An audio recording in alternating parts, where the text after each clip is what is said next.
নবীজি বলেছেন, ইজা রাআইতাল খিলাফা কাদ নাযালাতিল আরদাল মুকাদ্দাসা, যখন দেখবে একটি ইসলামিক খেলাফত নাজিল হয়ে গেছে বাইতুল মুকাদ্দাসে, অলরেডি নাজিল হয়েছে, ইমাম মাহদির আগেই খেলাফত শুরু হয়ে যাবে। ইমাম মাহদি এসে সামগ্রিক গোটা পৃথিবীকে খেলাফতের আওতায় আনবেন, কিন্তু তার আগেই খেলাফত শুরু হবে।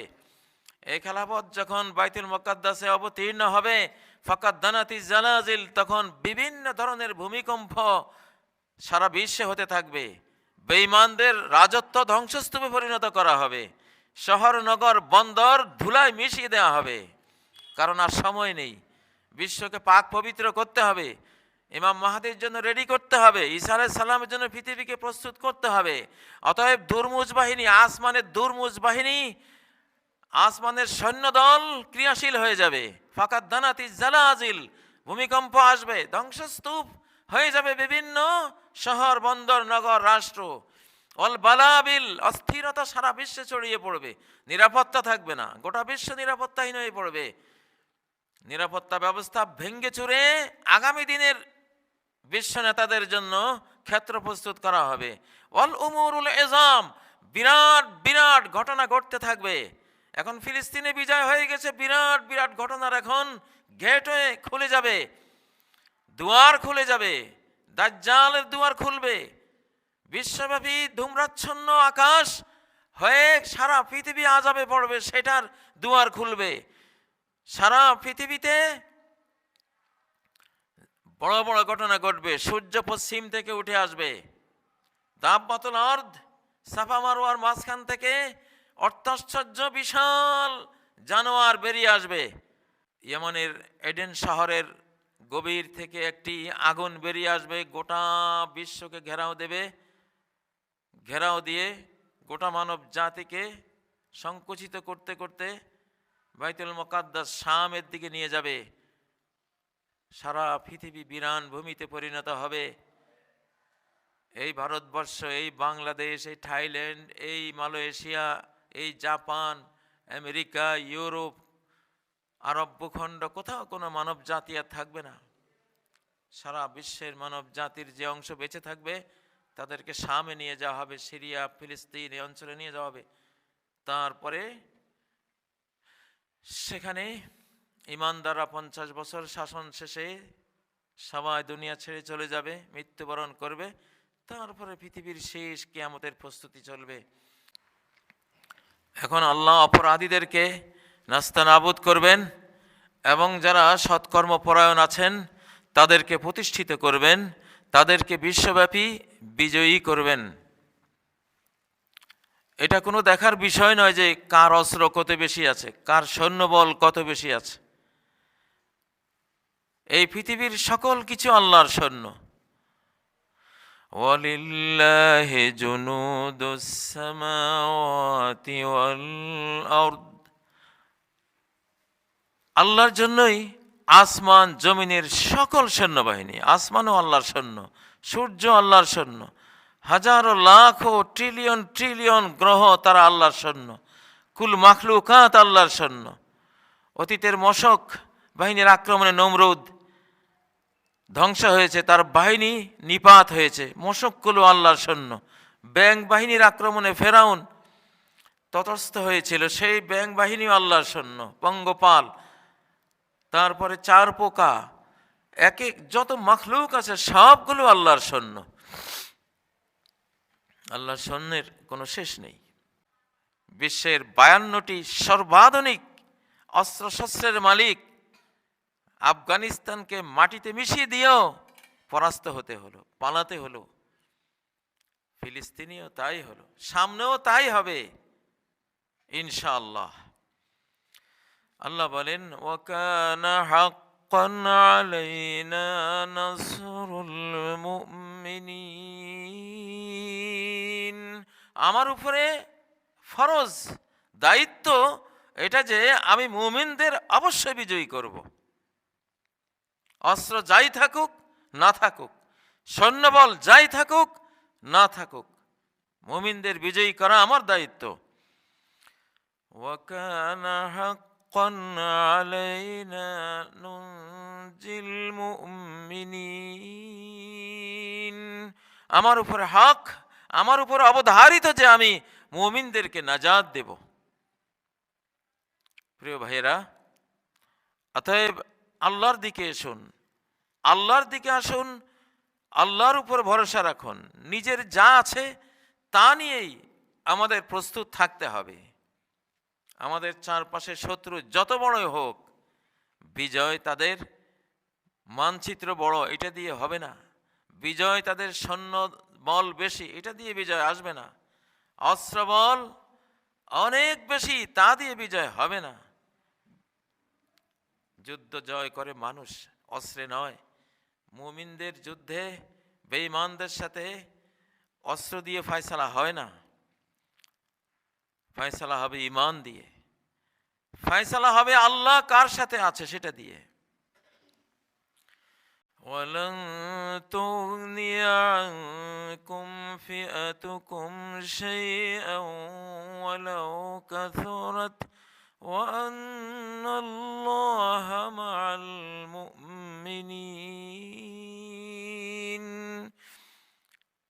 তোমাদের সৈন্যদল কোনো কাজে আসবে না যতই সৈন্য সংখ্যা বেশি হোক।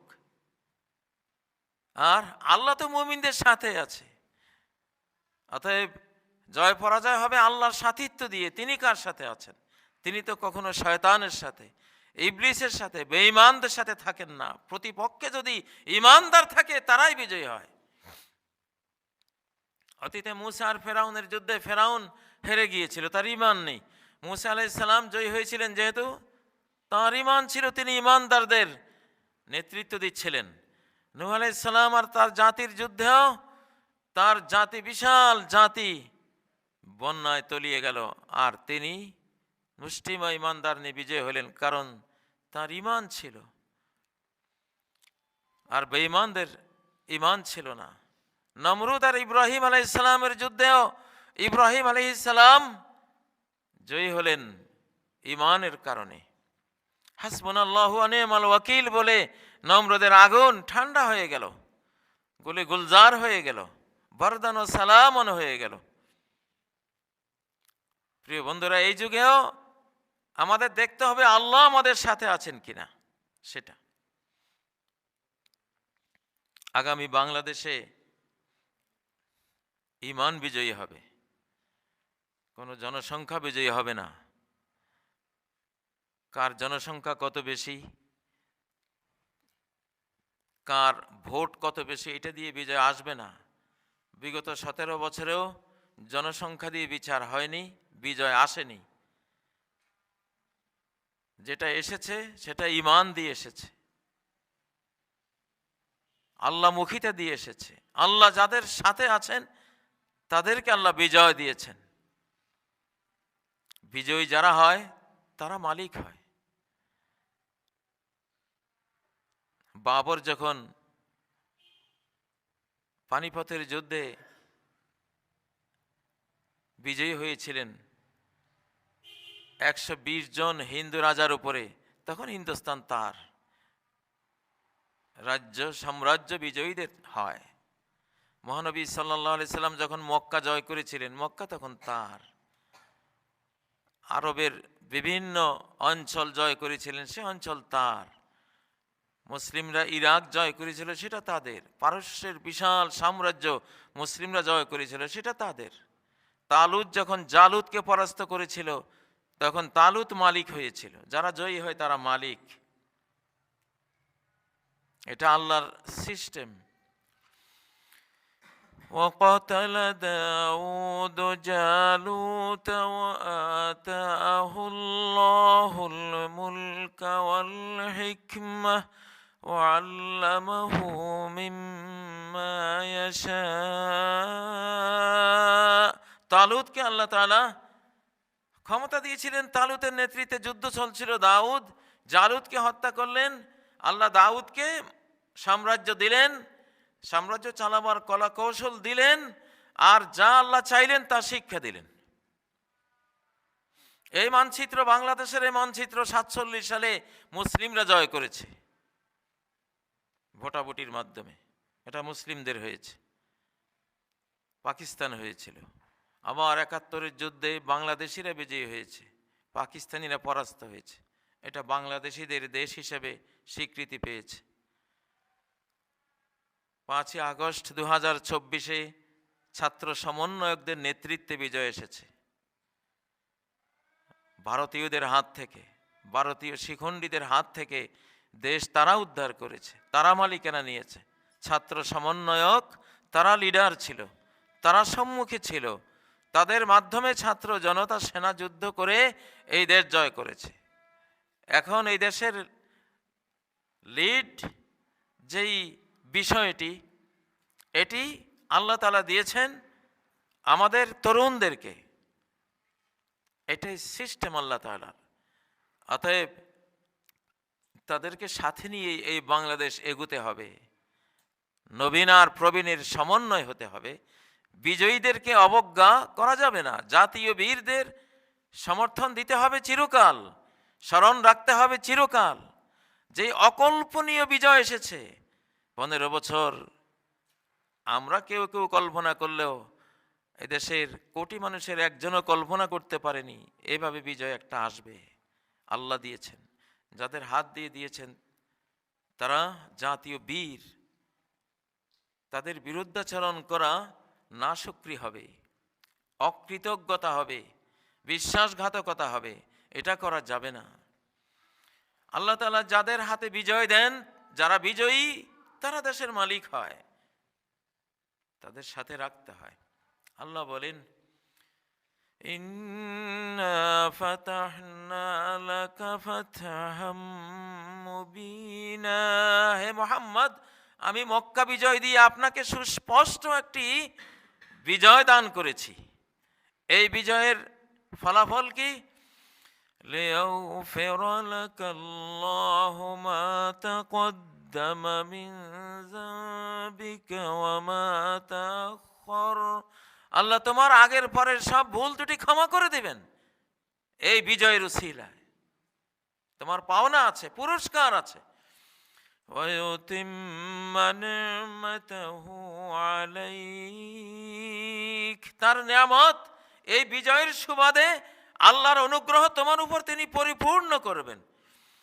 ওয়ায়ানসুরাকাল্লাহু নাসরান আজিজা, আল্লাহ তোমাকে এক প্রবল সাহায্য এবং বিজয়ে ভূষিত করবেন। একটা বিজয়ের কারণে কতগুলো নেয়ামত আল্লাহ দিলেন। বিজয়ীদেরকে নেয়ামত দেওয়া হয়, অনুগ্রহ দেওয়া হয়, তাদেরকে প্রশংসিত করা হয়। মুহাম্মদ সাল্লাল্লাহু আলাইহি সাল্লামকে সেই নেয়ামত, সেই পুরস্কার, সেই প্রশংসায় ভূষিত করা হয়েছে সূরা আল ফাতহের প্রথম আয়াতগুলোতে। বাংলাদেশেও তার ব্যত্যয় করা যাবে না। প্রিয় ভাইরা, বর্তমান এই পৃথিবী সরাসরি যেহেতু আল্লাহর হাতে, আল্লাহ যাকে চান, যাকে পছন্দ করেন তাকে সাম্রাজ্য দিবেন। তিনি কোনো নাস্তিককে পছন্দ করেন না, তিনি কোনো বেঈমানকে পছন্দ করেন না, তিনি কোনো পাপিষ্ঠকে পছন্দ করেন না, তিনি কোনো বেনামাজি, রাসূলের আদর্শ বিরোধীকে পছন্দ করেন না। সেজন্য এদের হাতে আগামী দিনগুলোতে ইনশাআল্লাহ পৃথিবীর ক্ষমতা যাবে না, ধীরে ধীরে বিদায় হয়ে যাবে। তারা ঈমানদাররা এগিয়ে আসবে, ভালোরা এগিয়ে আসবে। অতএব আপনারা সবাই নবী মুহাম্মদ সাল্লাল্লাহু আলাইহি সাল্লামের আদর্শে উজ্জীবিত হয়ে, আল্লাহর তাওহীদে শক্তিশালী হয়ে, শক্তিমান হয়ে বাংলাদেশে নিরপেক্ষ, ন্যায়নীতিবান, ইসলামিক, বাংলাদেশ প্রেমিক এবং এই বাংলা ভাষী জনগোষ্ঠীকে যারা নেতৃত্ব দিয়ে বিজয় এনে দিয়েছে, আপনারা তাদের সাথে থাকুন। এবং প্রবীণদের মধ্যে যারা তাদের সঙ্গী, তাদের সাথী, যারা শুকরিয়া আদায়কারী, যারা বীরদের, জাতীয় বীরদের মূল্যায়নকারী, তাদের সাথে থাকুন। যারা আমাদের শত্রু রাষ্ট্রের সাথে নত জানু, দাস দাসীর মনোবৃত্তি পোষণ করে, তারা এখনো আছে, তাদেরকে না বলুন। তারা ঘৃণিত, তারা আল্লাহর দুশমন, বাংলাদেশেরও দুশমন, তারা নবীরও দুশমন। যারা বেঈমানদের সখ্যতা করে, বেঈমানদের সাথে বন্ধুত্ব রাখে, যারা আল্লাহর দুশমনদের সাথে বন্ধুত্ব রাখে, তারা আমাদের দুশমন। এই দেশে আমরা তাদেরকে নেতৃত্বে দেখতে চাই না। কোনো নাস্তিক, কোনো বেঈমান, বেনামাজিকে আমরা এই দেশের কর্তৃত্বে রাখবো না ইনশাআল্লাহ। তারা থাকবে না, তারা থাকতে পারবে না। কারণ এখন আর আগের যুগ নেই। এই জটিল কুটিল পৃথিবীতে, এই মহা দুর্যোগঘন পৃথিবীতে নেতৃত্ব দিতে হলে একমাত্র তারাই পারবে যাদের আল্লাহর সাথে সংযোগ রয়েছে, আল্লাহর সাথে যাদের সম্পর্ক রয়েছে, তারাই পারবে, অন্যরা পারবে না। কোনো পরাশক্তি পারবে না। পরাশক্তি নিজেই আকাশের মার খেয়ে এখন মাই গড বলে চিৎকার দিচ্ছে, ইসলামের কথা বলছে, বুকে কোরআন জড়িয়ে নিচ্ছে। তাদেরও এখন ইসলাম ছাড়ার উপায় নেই, আল্লাহর দিকে আসা ছাড়া উপায় নেই। আল্লাহ বলেন ফাফিরু ইলাল্লাহ, পলায়ন করো। কই পলায়ন করবে? কোথায় যাবে? ইলাল্লাহ, আল্লাহর দিকে, আল্লাহর কাছে এসো পলায়ন করে। সব তন্ত্র মন্ত্র ছেড়ে দাও, সব ব্যক্তি পূজা নেতা পূজা ছেড়ে দাও, দেশ পূজা ছেড়ে দাও, সৃষ্টি পূজা ছেড়ে দাও। সব ছেড়ে দিয়ে তোমার স্রষ্টার দিকে পালিয়ে এসো, তোমার লালন পালন কর্তার দিকে পালিয়ে এসো, সর্বশক্তিমানের দিকে পালিয়ে এসো। এছাড়া আর উপায় নেই।